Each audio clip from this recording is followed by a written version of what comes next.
a very interesting thing happened on Monday. Something that you haven't seen in a decade. In fact, most people, even though it happened a decade ago, most people probably can't even say they knew that it ever happened. But Harrison Barnes got a technical foul. I know. I didn't even know he could talk. I didn't know he could be anything other than, just the utmost gentleman that you could find in the wild. He's just, he's a Harrison. Yeah, because that's what gentlemen are. They're out in the wild. Just in society, it's the wild. It's funny.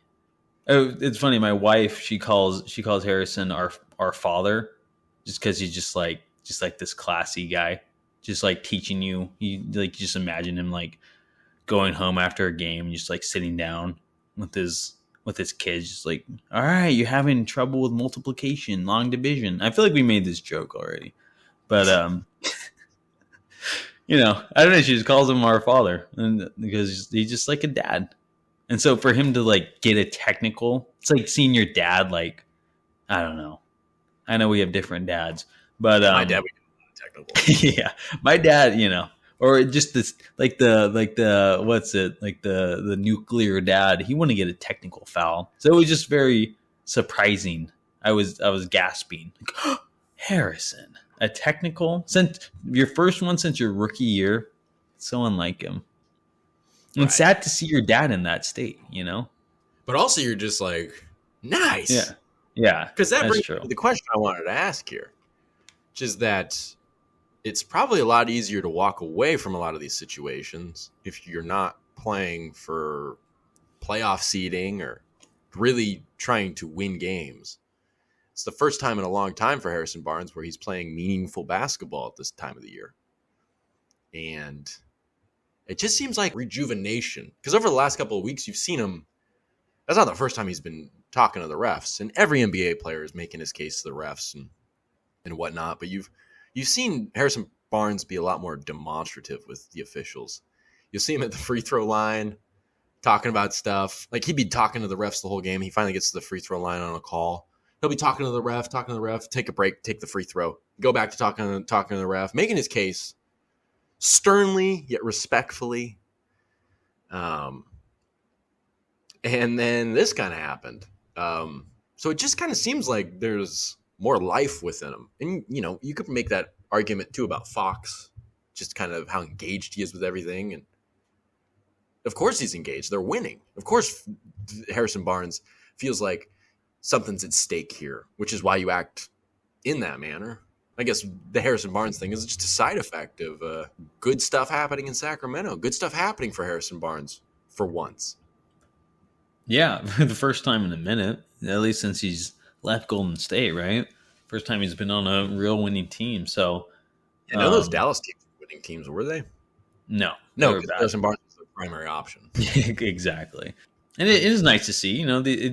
Like you said, these games matter more. So, of course, he's going to get a little more upset when he's not getting that foul call.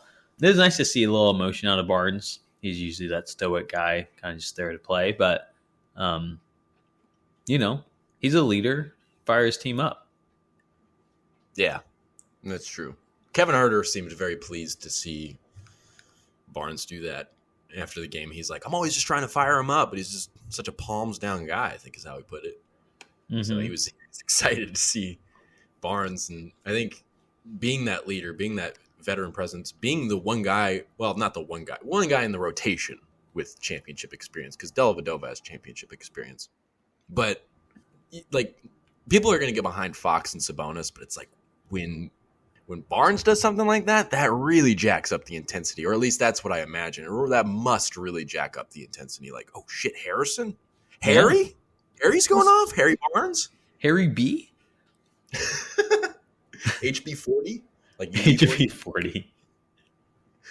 It's like UB40. Yeah. Red and wine, baby. Yeah, hell yeah. HB40. Yeah, it was nice to see. I don't have too much other to say. Good for Barnes.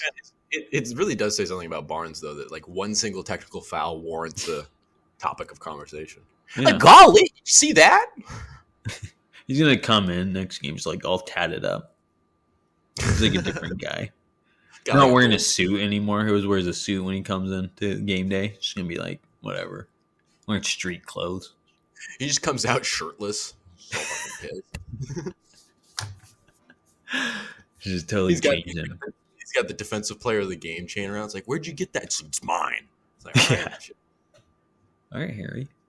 It's like this team might win a championship. Holy shit! Yeah, smoking a cigarette. Yeah, he doesn't even have like the single pack. It's one of the big old like 180 cigarettes. Got that in his locker. Harrison, this is the smoke-free zone. It's like you can't handle the smoke. Yeah, exactly.